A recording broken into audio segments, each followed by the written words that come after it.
there, and welcome to FrankieSense and More.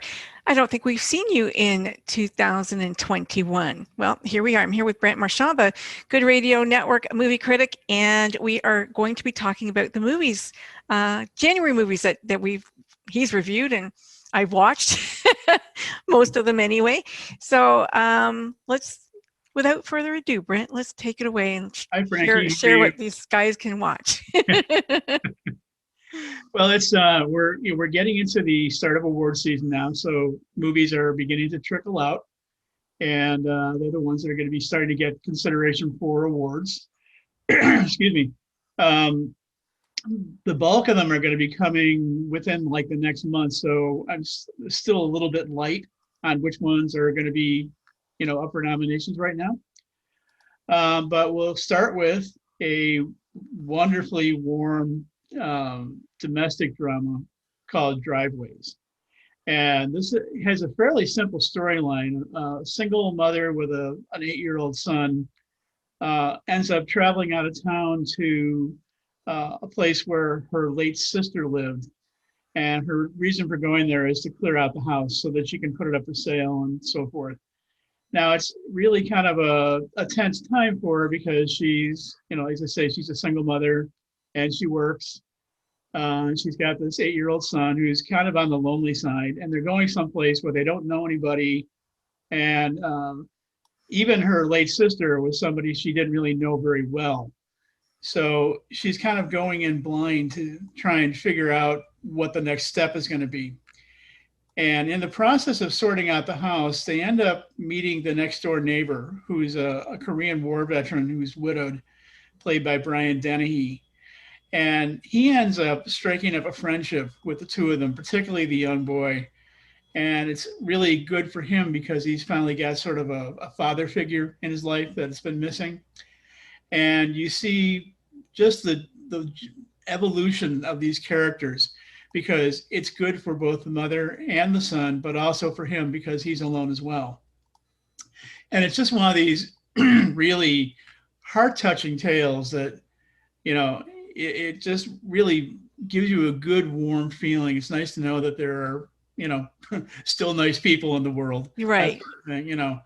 And it features tremendous performances by all three of them, especially Brian Dennehy. I mean, this is probably one of the best performances he's ever given. And it's touching also because it was one of the last performances that he gave. This film came out was released in 2019, very late, I believe. Didn't really find a home until last year when it began streaming and was picked up and broadcast on cable TV. And it's now getting a lot of attention. It showed up on the list of 10 best independent films from the National Board of Review, which is quite an honor. Wow. And it had also previously received a couple of Independent Spirit Award nominations as well. And now, because its profile has been raised, there's some talk about Brian Dennehy possibly getting a posthumous award nomination. Well, it would be nice to see, because he was somebody who did a lot of great work over the years and never really got the recognition that he deserved. Yeah. But if he was going to be honored for any particular performance, this is it, because he was really good in this. It's a really good movie. It's a very interesting movie too. It's not often. Her going to her sister's house and finding out she was a hoarder. I don't think she had any idea. Yeah, exactly. They're like, and when he finds the cat, like, whoa, yeah, that's a scene. Yeah, I mean, it's really a case where she's a difficult situation is made that much worse when she suddenly finds that the task involved with cleaning out this house is going to be way bigger than she ever thought it was going to be, especially doing it for somebody she barely knew, because the two of them had been estranged for years. Yeah. So, but as the sole heir to the estate and the only surviving relative, it fell to her to take care of. So. And little boy was adorable. He was really cute. He was really good. He really was. So if you're looking for, a nice, warm, fuzzy movie to watch on a cold winter afternoon, yeah, this is it. This is really good. All right, I'm going to share our screen again and show you guys our next movie poster anyway. So at least you can see what it's going to look like here. And this, I love this little movie. Yes, this is this is another domestic drama that marks the return of Sophia Loren to the big screen, her first movie feature film in 10 years. And it tells a story of an Auschwitz survivor who later became a prostitute and has now, in her elder years, become sort of a caretaker for at-risk children, specifically the children of fellow prostitutes. And she's charged with taking care of a 12-year-old Senegalese immigrant orphan who his initial caretaker can't handle, to say the least, because he's got a lot of behavioral issues. A lot of behavioral issues. Yeah. But it's interesting to watch their story unfold because each of them ends up giving to the other something that they need. She gives him the tough love and the discipline that he needs. Mm-hmm. And he ends up giving her the care and compassion that she needs now that she's getting on in years and beginning to show signs of mental health issues. The chemistry between the two is just phenomenal. I mean, the young boy, he's a newcomer. This, I believe, is his first feature film role. Wow, you never know it. He was really here good. Here he is acting opposite Sophia Loren. I mean, how much better can you get than that? I wonder if he even wonders, just what an honor that is. But yeah, I would doubt it. Really. But it's really the strength of the performances that makes this film, because it's a rather formula sort of story. You've probably seen things somewhat similar to this before. The kid ends up getting in trouble with some people on the street and so forth. But the strength of the performances take this story and elevate it to a level that in lesser hands probably would not have been the case. Because of the strength of Sophia Loren's performance, there is some talk of awards consideration here, which really would be nice to see. I mean, given the fact that she's 87, she hasn't lost a step. I mean, no, she was amazing. He really was. Yeah. Just slips right into the role, and it's very nuanced. It's not like she's having to overdo it to get Yeah, it was nice to see that, actually. Yeah, it was really, really, really well done, and it's Eduardo Ponti, was her son. Yeah, her son, and that's kind of special. Yeah, right? That's kind of special, and it's available for streaming on Netflix, so it's readily accessible.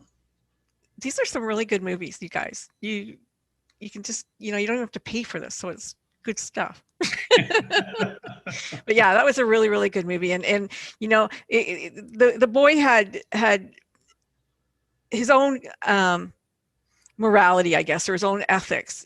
Some stuff he'd be like, F off, and the other, but then he came through at the end where, this is what she needed from me. She wanted me to, the only one that can do this kind of thing. And so it was nice. He kept his promise. Well, and in so many ways too, they have a lot of potential obstacles in the way that could keep the relationship from developing. I mean, just something as simple as the fact that she's Jewish and he's Muslim. And, she knows, for example, that she doesn't have the knowledge to help him learn about his faith. So she purposely goes out and finds a spiritual mentor for him. I mean, that's, really, it's something she didn't have to do, but she did, because she believed it was important for him to become a good, upstanding kid that will carry him forward in the life ahead, as the title says. So I thought it was interesting that, he was sitting there helping the other youngster that lived there with his Hebrew lessons. Right? Just like, okay, why is he teaching them Hebrew? But I guess he wanted a bar mitzvah. Who knows? So yeah, by all means, catch this one. It's because it's on Netflix. It's really pretty easily and readily available. So go for it. Okay, going back to sharing our screen, and we go to the next movie, which I could not find, which I was very upset about because this one looks so good. The Weasels Tale. Yes, and you seem to have disappeared. Oh, I because I'm sharing my screen. Oh, okay, all right. Yeah. Yeah, The Weasels Tale. This is a delightful film. It's sort of a dark comedy from Argentina. It tells the story of four former movie industry greats who are now kind of in the sunset of their lives. They're sharing a house together, an actress, an actor, a writer, and a director. And they live on this estate that's kind of falling apart in many ways. But they're getting by. But then all of a sudden, their life kind of gets disrupted one day when a pair of young people claiming to be lost stop at their house and say, "Gosh, aren't you so and so? You were once famous and so and Don't you love that? Weren't carrying on you? like that." They're definitely buttering them up Yeah. because they have designs on wanting to basically steal the house out from under them. And the actress who is sort of like the Norma Desmond character from Sunset Boulevard. Yeah. She's just eating up all the praise that's being heaped on her, and doesn't see what's really going on. And all the others are kind of looking on very skeptically and saying, "We need to be protecting ourselves here. We're going to be fleeced out of this building." And given the fact that they're old and really don't have a lot of money anymore, this is really about the only place they have to live. So um, it ends up becoming this very intriguing game of cat and mouse, going back and forth between these two factions of, basically a generational issue, four seniors and two young people. And it just gets, interesting as it plays out because a number of secrets get revealed, and you see everybody in some ways trying to outmaneuver the other, even people within the factions when they feel it's to their best interest. Um, and it also has an interesting production style in the fact that it's almost like the movie is conscious of the fact that it's a movie about people who were in the business. So a lot of movie industry inside jokes kind of get worked into the story, which makes it really funny as well. So this is a delightful film. I mean, I recommend this one highly in terms of you know making sure to see who gets what in the end for whatever reason. Um, Good performances. The four seniors are all played by Argentinian movie veterans themselves, and the youngsters are kind of a combination of clueless yet conniving at the same time. So it Well, I makes hope it becomes easily available soon. I really do. I went high and low to find it, but I couldn't get anyone to. Well, I believe the distributor is making it available for streaming online. It's also been paired up with a number of theaters that are doing virtual cinema right now. Yeah, if they're showing it live, not live, but if they're showing it like on a certain date, but they're not just letting you stream. So it was kind of that kind of a deal where you have to. It was like a special ticket night screening. So far, anyway, that I could find here. Maybe if in the U.S. it's different. But it's definitely worth it. I mean, yeah, I it's definitely a lot want of to see it. fun and definitely a good time. Okay, I'm going back to sharing my screen, and we're moving on to another foreign film. Yes. Now this is it's a film from Denmark called Another Round. This is probably one of the strangest movies I've seen in a while. Totally. um, there's these four school teachers who are longtime friends, and they all kind of feel like they've sort of lost a step as they've reached middle age in terms of their career, in terms of their romantic lives, and so forth. And while they're out celebrating the birthday of one of them, they end up discussing this theory that was raised by a Norwegian psychiatrist who put forth the idea, strangely enough, that humans are all born with a blood alcohol level deficiency. Now, how we can be born that way, I'm not really sure, but they decide to test the theory out and see if it makes a difference.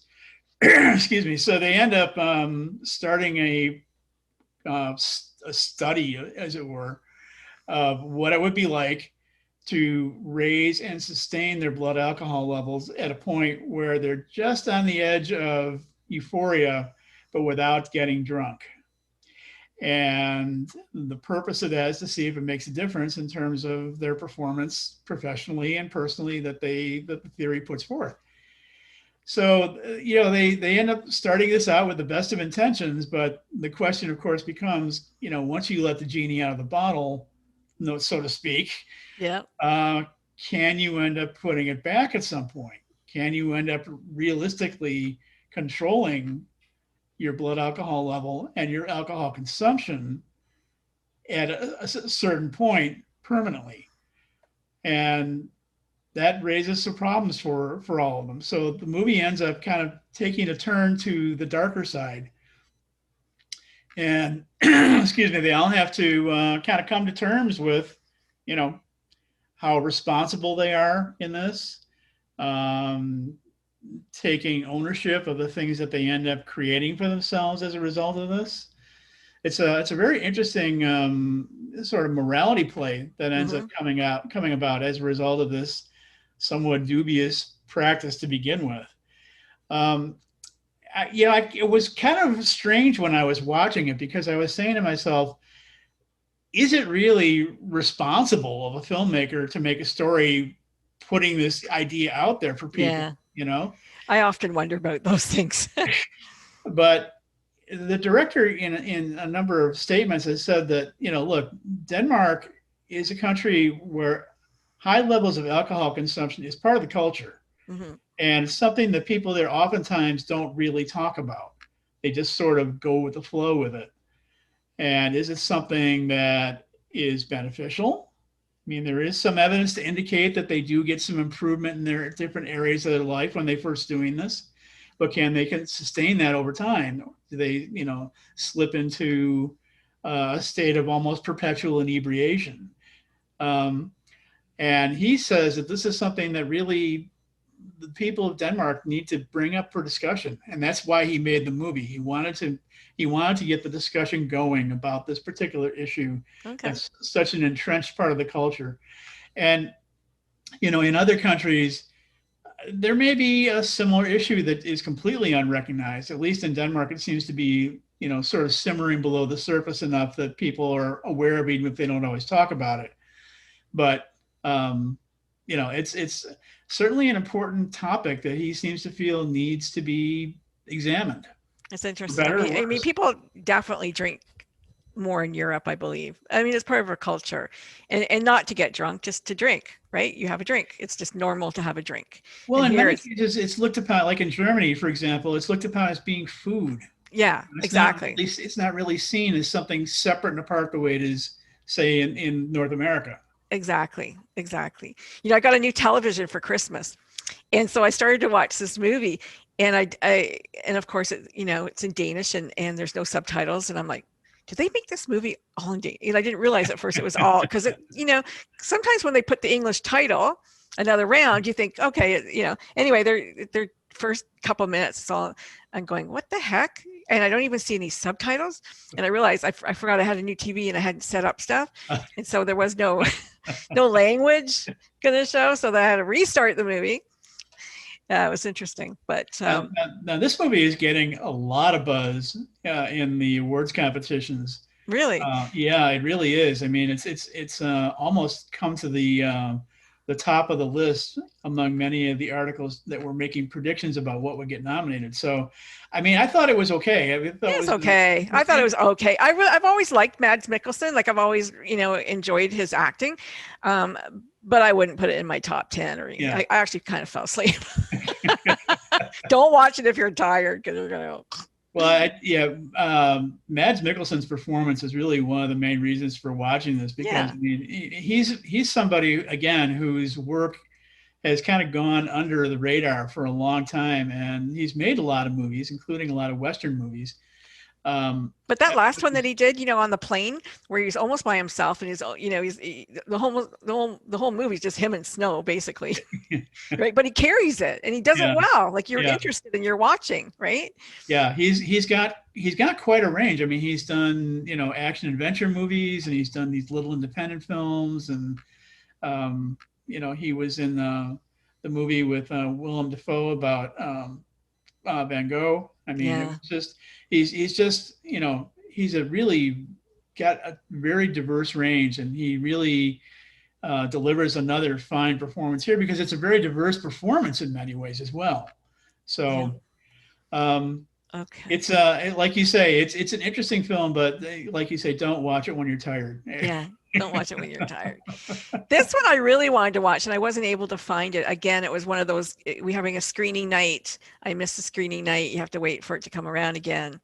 The Rabbi Goes West, a Yeah, this is documentary. my monthly my documentary offering. It tells the story of a New York City rabbi who ends up moving to Montana, of all places, to kind of help spread the faith.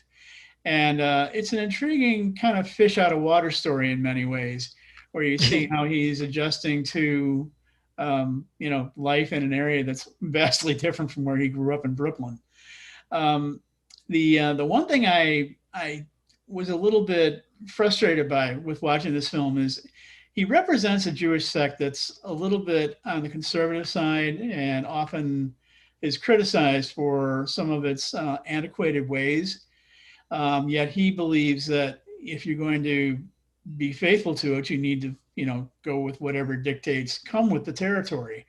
And it's something that's created some friction between him and some of the other Jewish congregations out in Montana.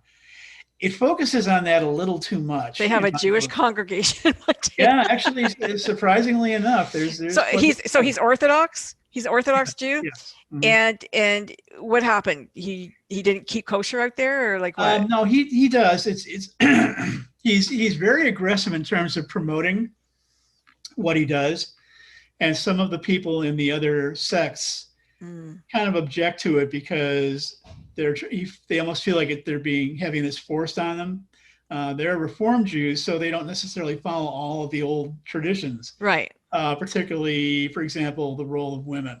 Right.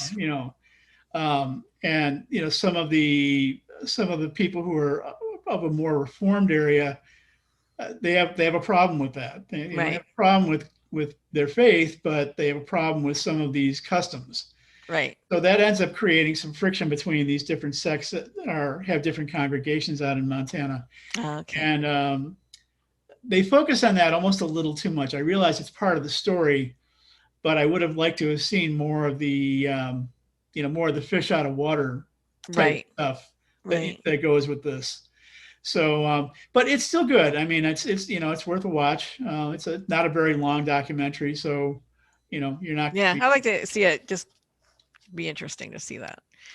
But it's, yeah, I mean, there was some good stuff on Netflix. I can't remember the name of that movie. I don't even know if we discussed it or not. But the young Orthodox girl who left the Hasidic, and went to Belgium. Did we talk about that movie? No, I don't. Really good movie though. Really well. It's a true story too, but it's very, very good. It's on Netflix. It's like I think it was a four-part or something.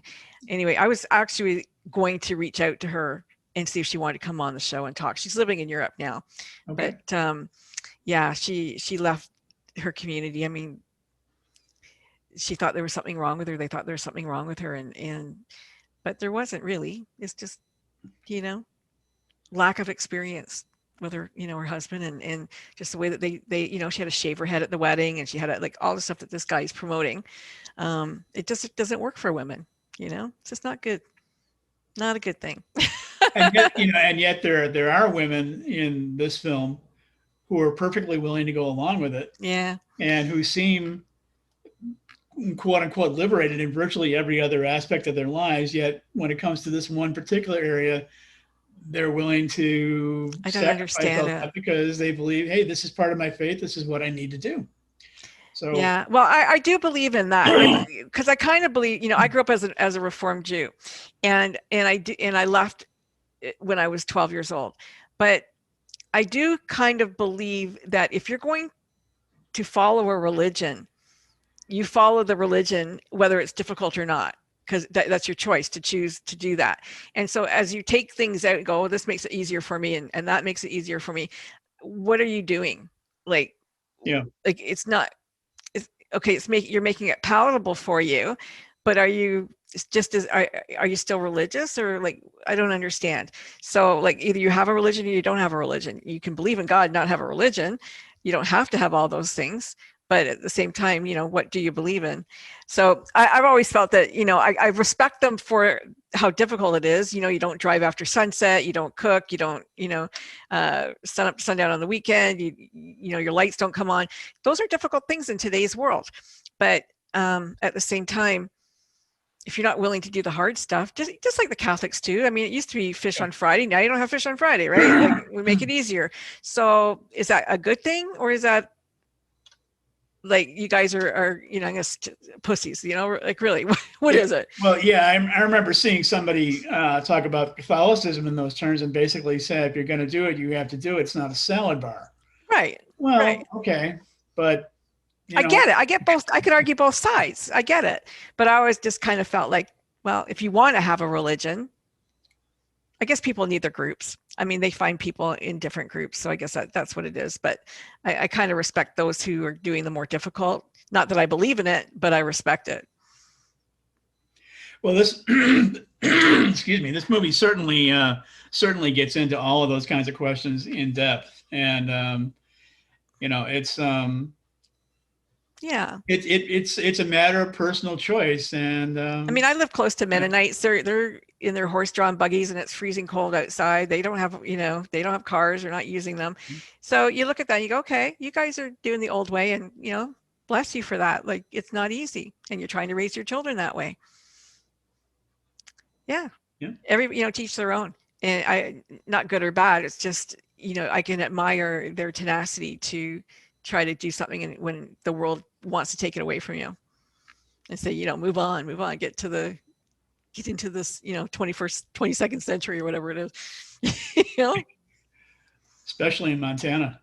Yeah, Montana. I mean, honest to God, like, I love Montana, and like, you can't help but thinking, where the deer and the antelope roam, because everywhere you go, it's just antelope and deer, and wide open, spaces and big blue skies. It's kind of funny to me to think that there'd be Jews out there, especially bordering on Utah, which is all Mormon, right? It's kind of like, now you've got this other group. But okay. Ma Rainey, Black Bottom. So this is one of two movies this month where I'm what I call my "you decide" movies. Ma Rainey's Black Bottom tells the story of the mother of the blues, Ma Rainey, following one day in her life during a Chicago studio recording session with a group of musicians. And it's based on a play written by August Wilson, who's written a number of great works over the years. But this movie just feels a little lacking, and I can't quite put my finger on it exactly. It's almost like you have these different groups of people in the film who are doing their thing and making their statements, but they don't quite fully mesh together into a cohesive, finished whole, in my view. The one thing that does have going for it is its tremendous performances. I mean, Viola Davis. I didn't know she sang. Yeah, I mean, either. No. And especially the performance of Chadwick Boseman. This was his last film. Yeah.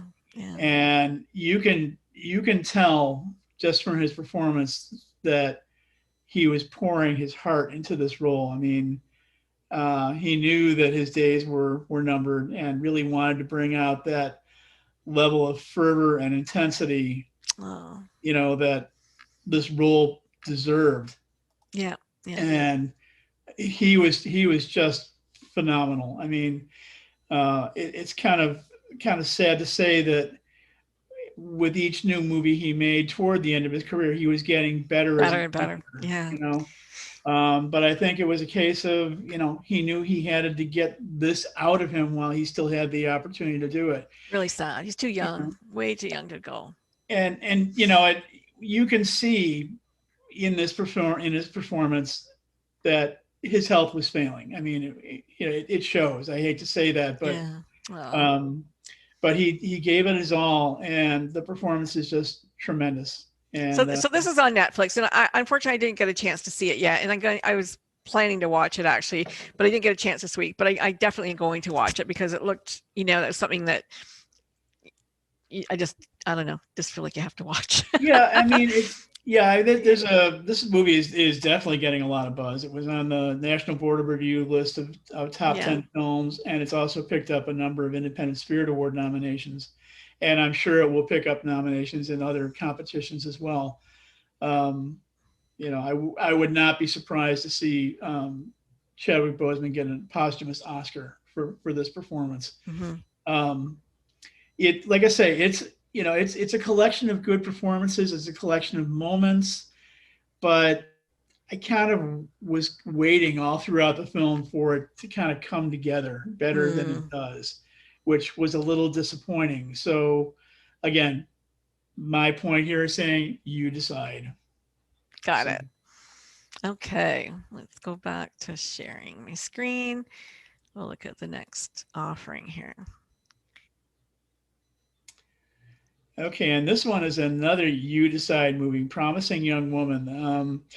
This is a sort of dark comedy revenge tale about a woman who had a friend who ended up being taken advantage of seriously by men, and she decides to go out and get revenge for her friend's fate. It's very stylish. It features a superb performance by Carey Mulligan. I mean, she really is quite outstanding in this. However, I had some problems with the film and the fact that while the idea of wanting to get revenge certainly is understandable, does that really make her any better, than the people who victimized her friend?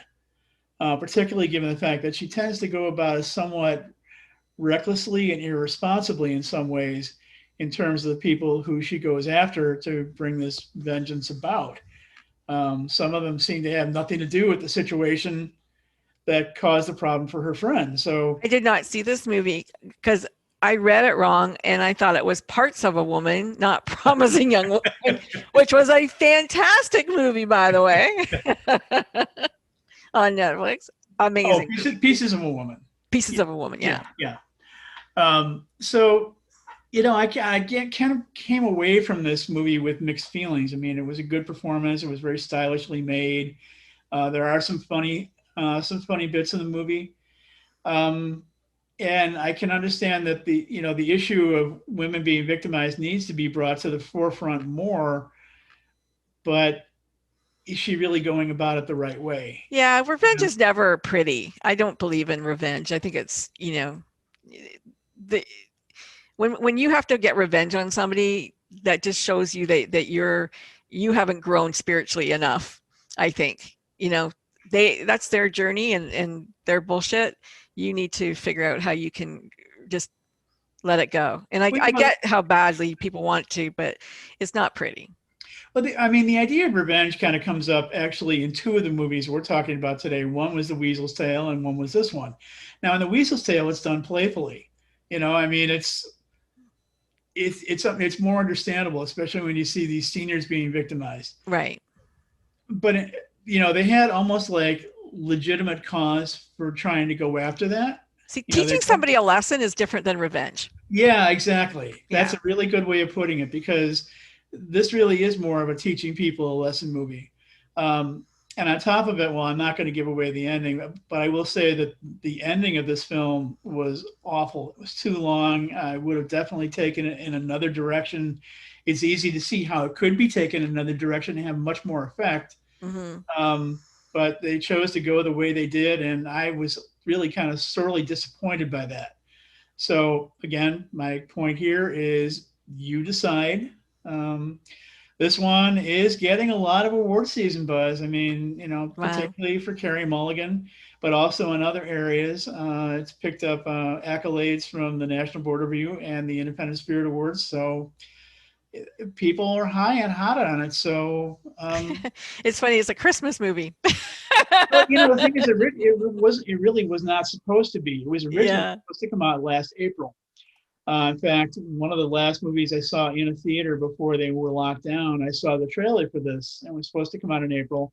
And I looked at it and I said, well, that looks moderately interesting, but, no great shakes. Well, then when it came out at Christmas time, all of a sudden it's been elevated to this level of, Yeah. Well, maybe wow, that this shows you is, how bored people were. yeah. I mean, well, and also it makes you wonder, like, is there really that much of a lack of new releases to come out That's that what I you, meant.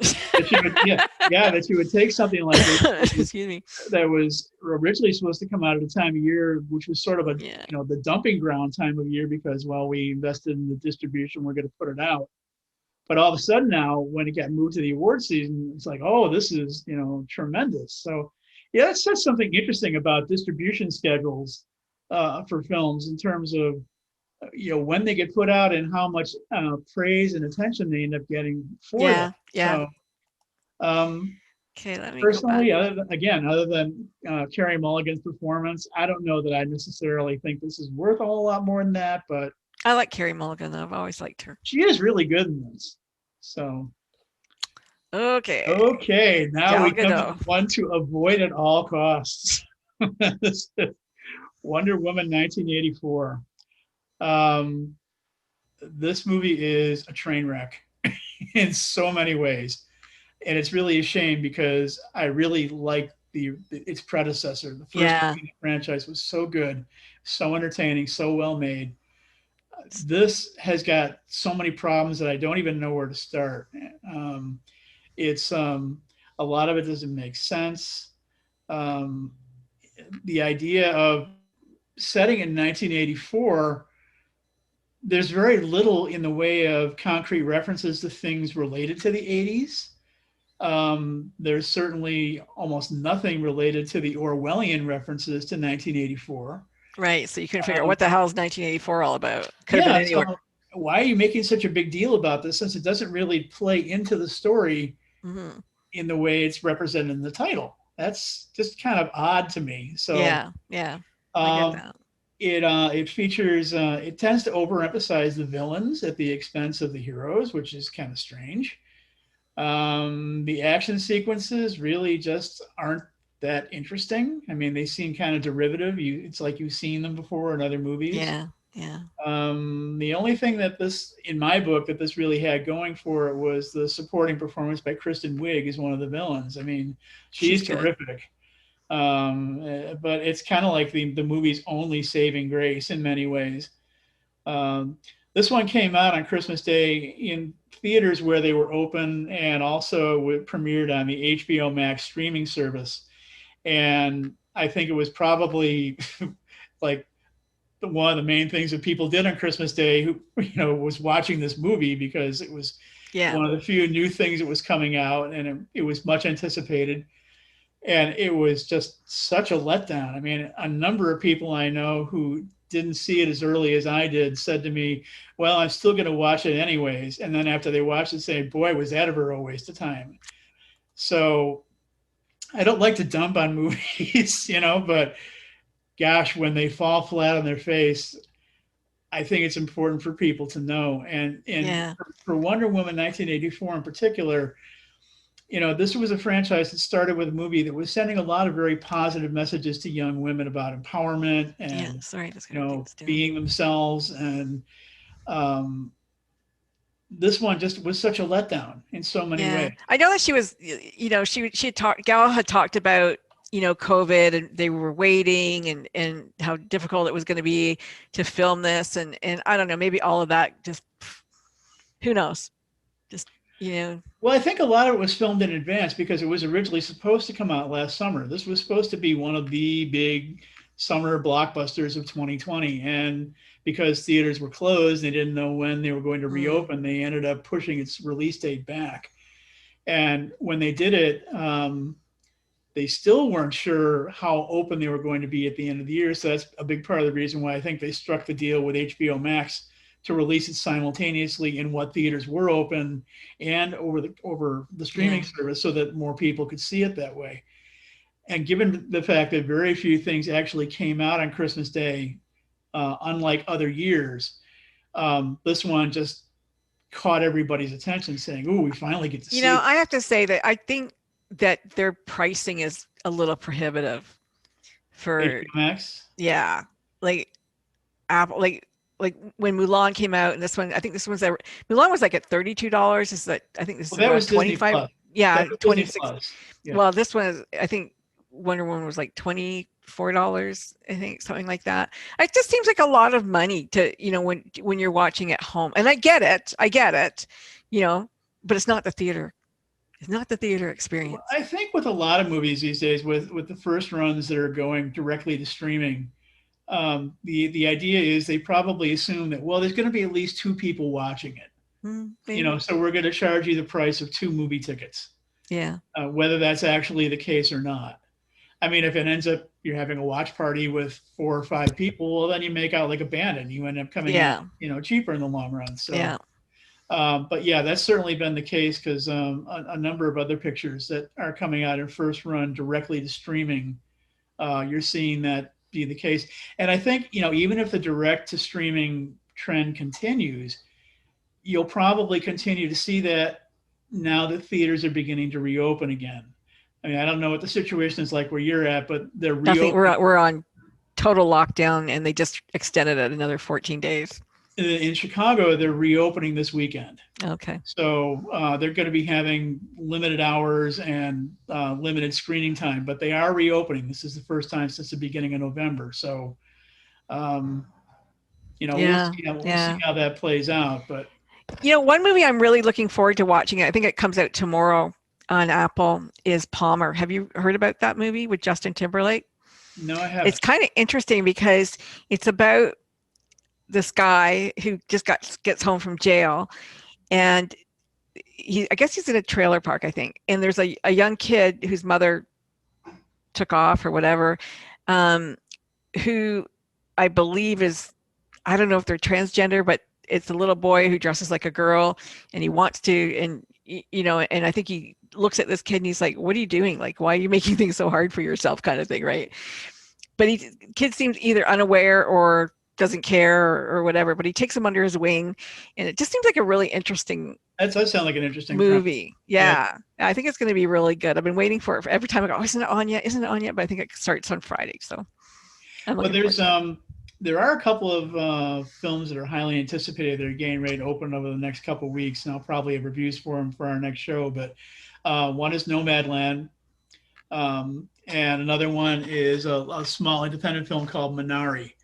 Both of them are getting a lot of attention, and they could end up being really strong contenders, when Oscar time comes. So keep an eye out for those. Another one that's getting ready to open is called Judas and the Black Messiah. And there are two films that they've been playing on Amazon Prime for a little while. I haven't seen them yet, but getting ready to watch them. One is One Night in Miami. Yes, that one I want to watch. Yeah, that one sounds really good. And another one is Sound of Metal. Mm-hmm. Both of which are getting a lot of buzz. So I haven't heard about Sound of Metal. What's that about? Sound of Metal is about a heavy metal musician. Oh, who starts to lose his hearing. Yeah, I remember that. He has to contend with that particular change in his life. So the lead in that movie, Riz Ahmed, is very high on the list for award nominations. So good. Yeah, there's some good stuff coming out. There is some good stuff coming. 2020 was a really strange year for movies. Even if you didn't have the pandemic, a lot of the movies that came out over the course of the year were just kind of off in many ways. They dealt with subject matter that was either a little bit weird, or they just didn't quite pull it together as well as they would have liked.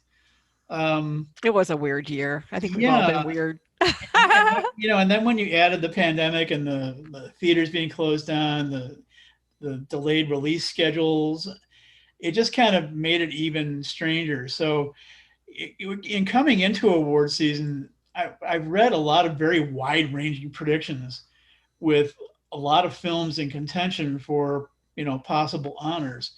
Kind of depends upon whose columns you read in terms. But there's no paradise. There's no, no, nothing like, wow, that was so awesome. Yeah, no, I haven't seen anything like, and that's a big part. And it's been especially true with domestic films, which is a big part of the reason why some of my blogs on the Good Radio Network and on my own page, and in some of the things that we talk about here, why there's been probably a disproportionate number of foreign films, because they don't seem to have been affected for some reason. I mean, there's been a lot of really good stuff coming in from overseas. So, and right now, you know, I think if there is any organization that has been a big winner in all of this, it's Netflix. Yeah. Because they're just doing what they've been doing for the past couple of years. They've been putting things out in the theater for limited, you know, runs, and then going directly to streaming. And for other studios and distributors who are having to kind of find their way with the distribution and streaming programs, well, Netflix has already got it down pat. Yeah. Yeah. So And I really like that, you know, if it's made for Prime or made for Netflix, they're usually really good movies. Yeah. I find that, you know, I don't know where they get their writers or whatever, but they're usually pretty good. And you're right. And there is a good proportion of foreign film there too, which they don't shy away from it. So that's really good too. Well, and they're, you know, and they're drawing, you know, they're drawing big name talent to them too. I mean, with Netflix, for example, producing Spike Lee's latest movie, Defy Blood, which came out over the summer, and is really, that's getting a lot of buzz right now as well. I mean, did you watch the one, What Would Sophia Loren Do? I haven't seen it yet. It's on Netflix. Oh, The Life Ahead? No, is that what it's called? Yeah. No, I thought it was called What Would Sophia Loren Do? It's a movie about this older woman, you know, I guess, who, it reminds me, I didn't watch all of it yet, but it reminds me of that one where, what was her name? She went to Greece. She was British. She went to Greece to find herself, kind of a thing movie, right? So this woman's kind of waking up to her situation and thinking, well, what would Sophia Loren do in this situation, right? And that she wants to be like, you know, her, because she doesn't want to be her anymore. She wants to be like somebody else. So yeah, I think it's going to be interesting. Anyway, it's on Netflix. You can check it out. But yeah, that should be interesting. But yeah, there's some good stuff out there. And that one, I just like Pieces of a Woman. Oh my God, so good. Yeah, that's on my list. I haven't seen that one I yet. won't tell you then. I've heard very good things about that. And I think the best part of that movie was just the camera, the way that where the camera went. Very, very well done. Haven't seen that in a long time. There's two other movies that I didn't review here today, but I have seen, and I won't go so far as to say avoid them at all costs like I did with Wonder Woman, but I would kind of tread carefully in terms of whether or not you want to invest the time and the money on it. One is a Netflix movie, The Midnight Sky, with George Clooney. Hated it. Yeah, it just didn't really hold. Could not get into it, and I don't know why people were like, "Woo!" No. So that's one I would be skeptical. I would avoid it. And the other one I'd be skeptical about is Tom Hanks' new movie, News of the World. I really wanted to see it, but again, it was like 30 some odd bucks to watch it on TV. And my husband's like, "No way." I would do it because I'm more of a spend. And it feels like it's a movie that's kind of half baked in so many ways. It kind of reminded me of that John Wayne one with the little girl, like Searchers. Yeah. A lot of critics have said it's a ripoff of that. Yeah, because that's what it tested. You know, just from what I saw, reminded me of that kind of premise. It's you know, there's good performances in it, and there's, you know, beautiful cinematography, and there's some nice moments, but so much of it feels like it's pieces of a movie that have been stuck together to make one story. You know, and is that COVID? Do you think it's just because they're waiting for people? You have to get a test, and you have to get a test, and you know, now we can come together. And it could be, but I mean, you know, if it's really that important to you, put it on hold and make it when you're ready to make it. I mean, yeah. But people are so desperate to see something. They do, you know, have something new in their lives right now. Yeah. So, yeah, I mean, it's another one that I would think twice about. Yeah. Whether or not you invest the time and money in it. Yeah. So I like the name though, News of the World. It's kind of interesting to think that somebody would go around and read the news to people. Right? You know, that's an interesting aspect of the film that, you know, it's the basis of the title. Yeah. And yet the going around and reading the news is only kind of it's almost a secondary part of the story. Yeah. And there's allusions in the movie to this being an allegory for the way people feel about media outlets currently. Oh, okay. Because when he reads some of the stuff, it turns out to be rather inflammatory. And you see people in his audiences start to argue and yell and scream and so forth, not unlike the way many people do when they look at CNN or something these days. Yeah. But by the same token, you know, it's almost kind of incidental is in terms of how it sets up the road trip narrative of the movie, Right. that he Right. has to go from place to place to read the stuff, with more emphasis placed on what happens in between his reading gigs Yeah. than what actually happens as a result of the reading gigs. And I mean, my God, like how old is his news anyway? And this may be a personal thing too, but I mean, whenever I hear news of the world, I think of the shady British tabloid. Yeah. I mean, Yeah. Yeah. it's a Western. Yeah. Tom Hanks? Well, he's So done everything else, I guess. yeah, and he's good. I mean, He's it's a good fabulous. performance. He's And always been good. his co-star Helena Zengel, she's quite good too. But again, is this enough Yeah. to carry the Yeah. film? Yeah. Well, there you go, folks. There's some movies you can choose which to watch and which not to watch, I guess. But there's some good ones in there, so watch those and watch the freebies first.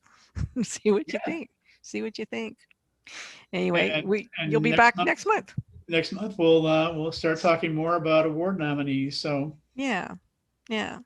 All right, Brent. Well, thank you so much. Really appreciate it. And in between, if you're looking for movies, you can go to the Good Radio Network website. Brent always has new reviews up there, so you can go and check out those anytime you like. And I will be back. I don't know if I'm going to be here next week, but definitely coming back the following week. I got 2 guests for Black History Month and trying to find you a few more. So we'll see you next time I see you. Take care. Thanks, Frankie. Thank you, Brent. Going to come off.